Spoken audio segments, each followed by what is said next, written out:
Hello friends, welcome to the law tailor YouTube channel.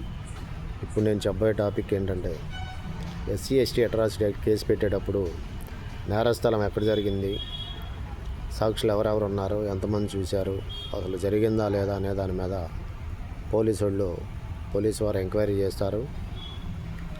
మనం జరిగిందా జరగలేదా అని మనం చెప్పేదాన్ని బట్టి కాకుండా ఆ టయానికి వాళ్ళు కంప్లైంట్ ముద్దాయిల యొక్క ఫోన్స్ యొక్క సిగ్నల్స్ని బట్టి కూడా అసలు జరిగిందా లేదా, అక్కడ నేరం జరిగిందా లేదా అనే దాన్ని కూడా నెట్వర్క్ ద్వారా చెక్కింగ్ చేసి ఆ యొక్క ఎక్యూజ్డ్ కంప్లైనెంట్ అందరూ ఆ ఏరియాలో నేరం జరిగిన ఏరియాలో లేకపోతే ఆ నేరం జరిగిన ప్లేస్లో వీళ్ళు లేరని చెప్పి సిగ్నల్స్ చూపిస్తే ఆ కేసుల్ని ఫాల్స్గా పోలీసు వారు రిఫర్ చేస్తున్నారు. దీన్ని బట్టి అర్థం చేసుకోవాల్సిన విషయం ఏంటంటే, ఎస్సీ/ఎస్టీ అట్రాసిటీ యాక్ట్ కేసుల్లో ఎవరైనా కానీ కంప్లైంట్ ఇచ్చేటప్పుడు ఫాల్స్ కంప్లైంట్లు ఇవ్వద్దు. పక్కాగా ఫోన్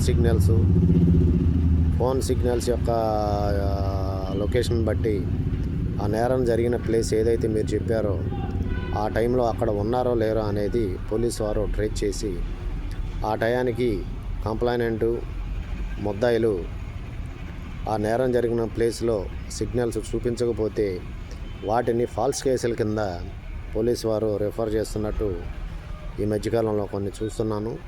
కావున ఫ్రెండ్స్, ఏదైనా కేసులు పెట్టేటప్పుడు ఒరిజినల్గా ఫలానా ప్లేస్లో జరిగినట్టు పెట్టండి. ఏమన్నా ఫాల్స్ కేసులు ఏమన్నా తిట్టినా తిట్టకపోయినా ఏదంటే వేరే వాళ్ళ మీద కేసులు పెట్టాలనుకున్నప్పుడు ఏదైనా ఫాల్స్ కంప్లైంట్ ఇచ్చేటప్పుడు జాగ్రత్తగా ఆలోచించుకుని చేయాలి. ఎందుకంటే చట్టము చాలా గొప్పది, చట్టాన్ని మిస్యూజ్ చేయొద్దు.